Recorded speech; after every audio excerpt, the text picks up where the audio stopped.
I am 62 years old, and my daughter calls me uncle, not behind my back, not as a joke, to my face, to her friends. Naturally, the way you say a word you've been saying your whole life without thinking about what it means.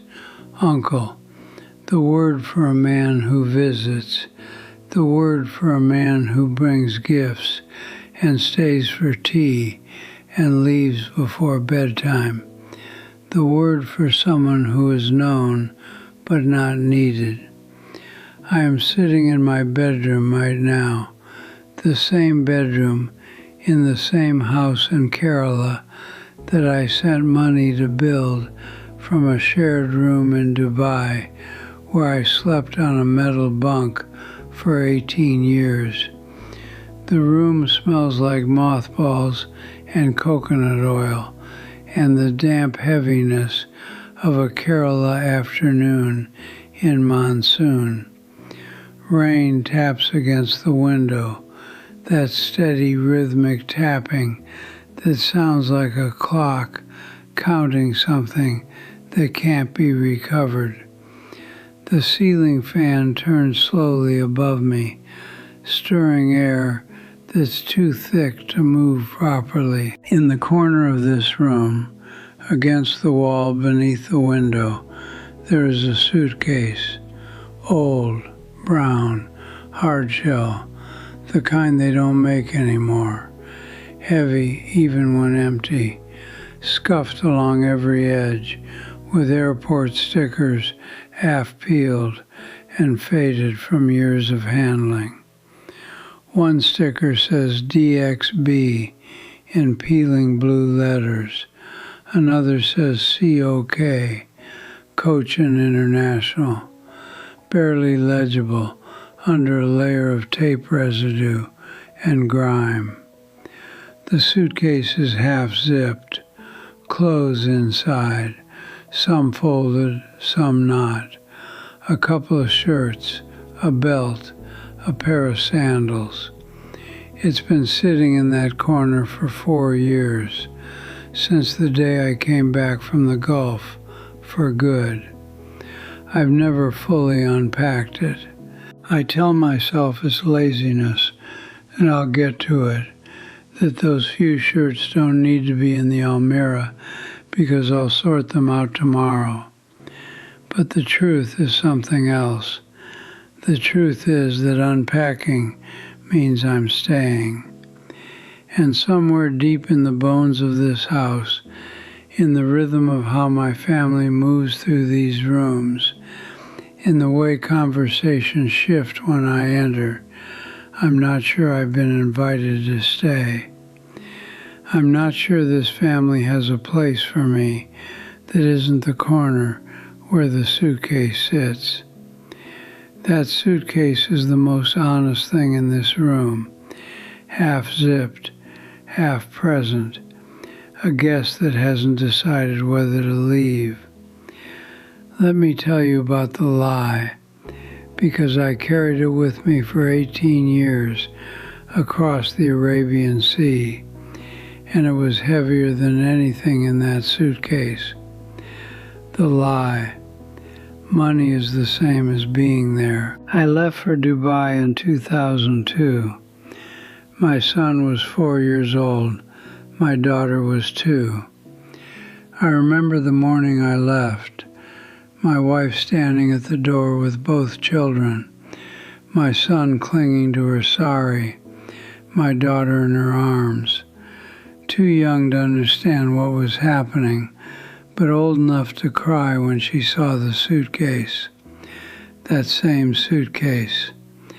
I carried it out the door and down the lane and into an auto rickshaw and didn't look back, because looking back would have broken something I needed to keep intact in order to go through with it. I went for a construction company, labor visa, shared accommodation, a room with 5 other men, metal bunks, a single fan, a shared bathroom that smelled like bleach and sweat, and the particular loneliness of men living far from everyone they love. The camp smelled like shawarma from the restaurant across the road, and instant coffee, and homesickness.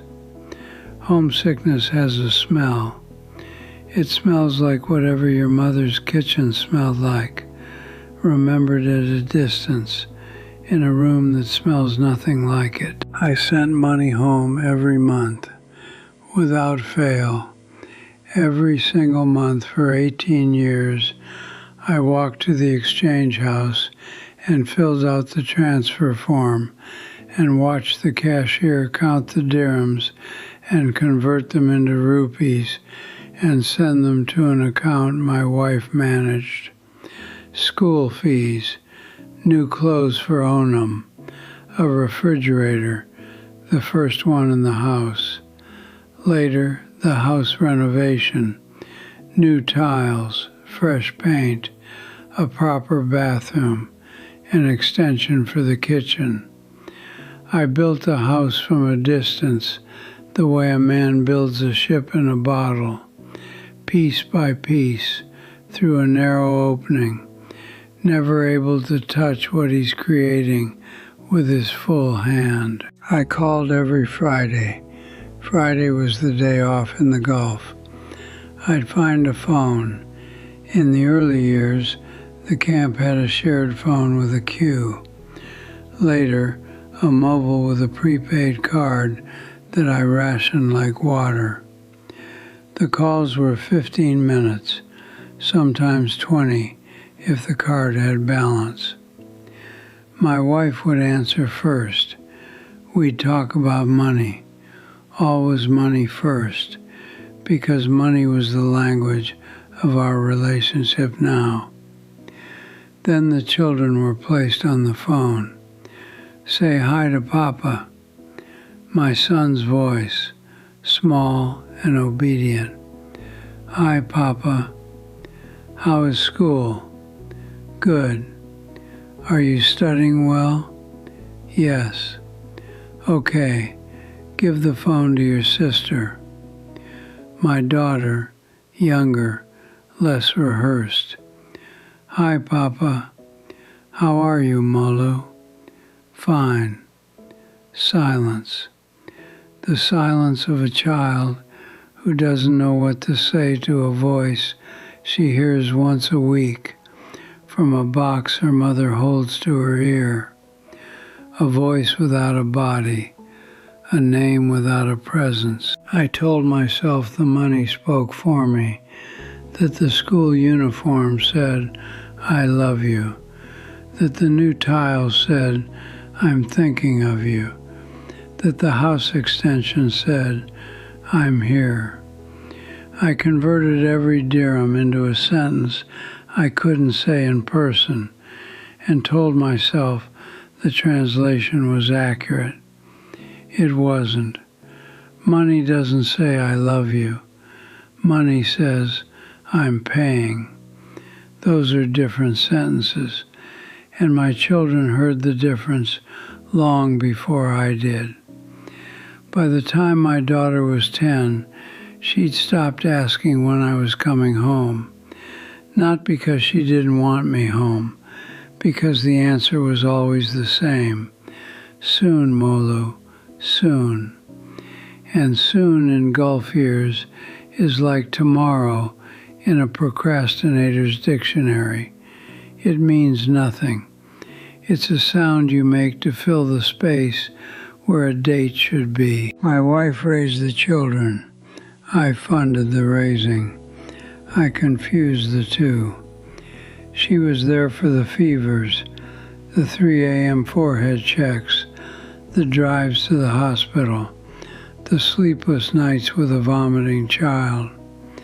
She was there for the first days of school, the uniform ironing, the lunchbox packing, the walking to the gate and waving until the bus turned the corner. She was there for the PTA meetings, the fights with neighbors, the homework battles, the teenage moods, the menstrual cramp she helped our daughter through while I was pouring concrete in 48-degree heat 5,000 kilometers away. She became both parents. I became a bank transfer with a voice on Friday. Now let me tell you about the day I came home for good. I need to go slowly here, because this is the day I've been replaying for 4 years, and every time I replay it, the details get sharper and the pain gets deeper. It was 2020. The pandemic had disrupted everything. The company was downsizing. My contract wasn't renewed. After 18 years, I was handed my final settlement, a flight ticket, and a handshake from an HR manager who mispronounced my name. I landed at Kochi Airport on a Thursday afternoon. The arrivals hall was half empty, pandemic restrictions, masks everywhere. That strange antiseptic quiet that airports had in 2020.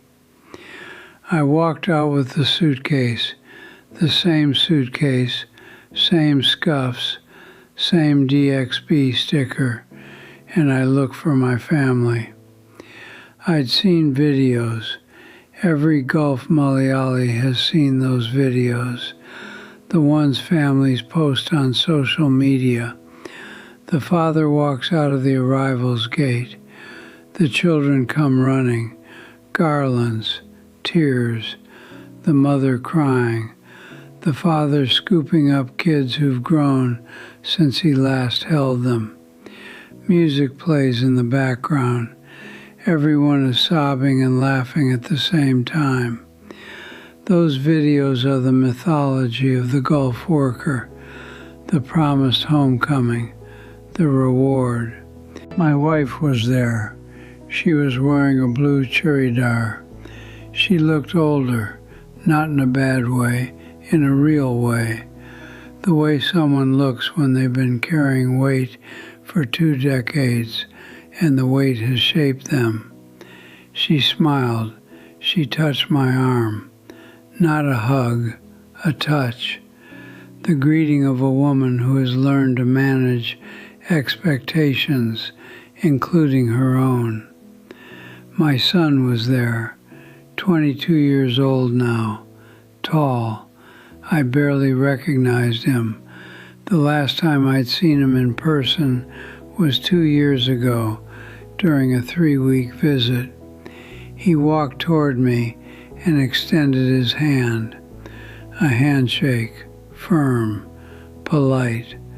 The handshake of a man greeting a respected elder, not the embrace of a son greeting his father. I took his hand and shook it and felt the formality of it enter my bloodstream like cold water. My daughter stood behind her mother, 20 years old. She didn't step forward.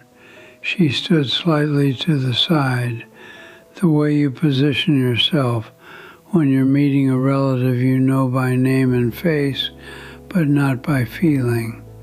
She smiled, small, polite. The smile you give at a family function to someone your mother tells you to be nice to. The car ride home was careful. Conversation moved like a boat through shallow water, slow, cautious, avoiding anything beneath the surface. My wife asked about the flight. My son talked about traffic. My daughter was on her phone in the back seat. Nobody talked about 18 years. Nobody talked about what this homecoming meant or didn't mean. The air conditioning hummed. The Kerala greenery rushed past the windows, and I sat in the passenger seat of a car I'd never ridden in, on a road I didn't recognize, going to a house I'd paid for and never lived in. The house smelled like fresh paint and new tiles, I'd paid for those tiles. I'd never seen them. I'd paid for the paint color. My wife chose it. I approved it over the phone. I walked through rooms I'd funded, but never furnished with my presence. The kitchen I'd renovated, but never cooked in. The living room I'd tiled, but never sat in for longer than 3 weeks at a time. Everything was mine, and nothing was mine. My bedroom had been prepared, clean sheets, a water bottle on the side table, a towel folded on the pillow, that triangle fold, the kind hotels do, a guest room arrangement, my own house, my own bedroom, prepared as though a visitor was arriving, which I suppose is exactly what was happening. My son carried the suitcase into the room and placed it in the corner, the same corner where it sits right now. He said, "You can put your things in the almirah when you're ready." Practical, helpful, distant, the way you help a guest settle in. I never did. That evening, my daughter's college friend came to visit. They were sitting in the living room laughing about something. I walked in from the bedroom. My daughter looked up. "This is Uncle who is in Dubai," she said. Uncle. She said it the way she would say, "This is the neighbor," or "This is my mother's friend." No hesitation, no correction, no second thought.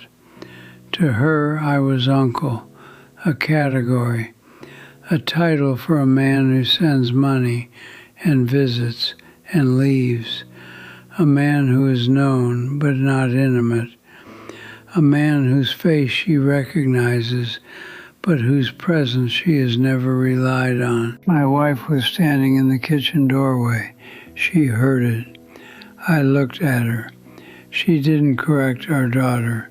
She didn't say, "That's your papa, not uncle."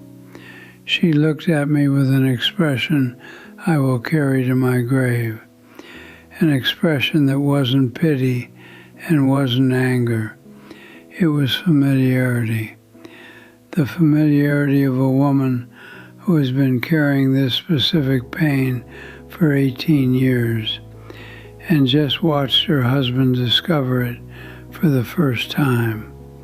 She knew, she'd always known, that the word Papa had been slowly replaced in this house, not through rebellion, but through absence. You can't be Papa from 5,000 kilometers away on a Friday phone call. Papa is the man who's there when the fever comes. Papa is the man who drops you at school.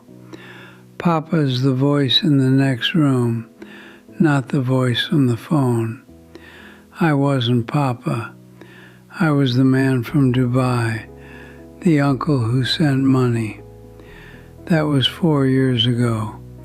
The suitcase is still in the corner, half zipped, half present. My son works in Bangalore now, calls on Sundays.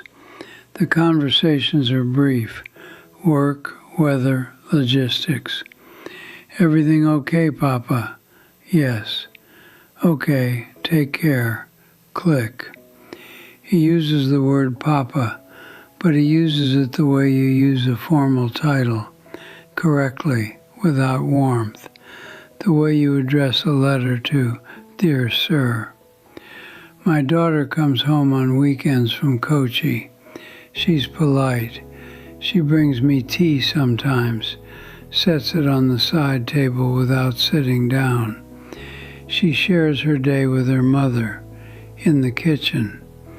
The two of them have a language I don't speak, a rhythm of conversation built over 18 years of shared mornings and evenings and crises and joys that I watch through a phone screen from a labor camp in the desert. When I enter the room, the conversation adjusts. It becomes wider and shallower, like a river that spreads thin when it hits flat ground. The depth is reserved for when I'm not there. The depth is between them. I'm the surface. I eat with them. I sit with them. I watch television in the same room. But the rhythms are off. They have inside jokes I don't understand, references to events I wasn't present for. Remember when the power went out during the exam? Remember when the dog got inside the kitchen? Remember when Amma fell off the scooter? I don't remember. I wasn't there. I was in Dubai, pouring concrete, sending money, calling on Friday. The suitcase mocks me every day, that half-zip mouth, those shirts I still haven't moved to the Almira, that belt coiled inside like a question mark. It's the physical embodiment of what I am in this house, half present, always arriving, never fully arrived. Most of my clothes are in the Almira now, my wife insisted, but the suitcase still has a few things, as if some part of me is still ready to leave, as if some part of me knows that even though my body came home, my place in this family departed a long time ago. I arrived 4 years ago. I'm still checking in. Now I'm talking to you. You're packing right now, aren't you? Visa in hand, job offer in the Gulf, in Canada, in Europe, somewhere far from the room where your child sleeps. You're telling your wife it's for 2 years, maybe 3, 5 at most. You're telling yourself the money will make it worth it. The house will get built. The fees will get paid. The family will be comfortable. You're doing the math. You're counting the dirhams. Count something else. Count the introductions. Count what your child will call you when you've been gone long enough. Count the school days you'll miss. Count the fevers you won't be there for. Count the first days and the last days and the ordinary days, the nothing special Tuesdays that are actually where love lives, where Papa gets earned, where your voice becomes the voice in the next room instead of the voice from the phone. Your child is sitting on the floor right now, watching you pack. They're watching the suitcase. They're learning what it means.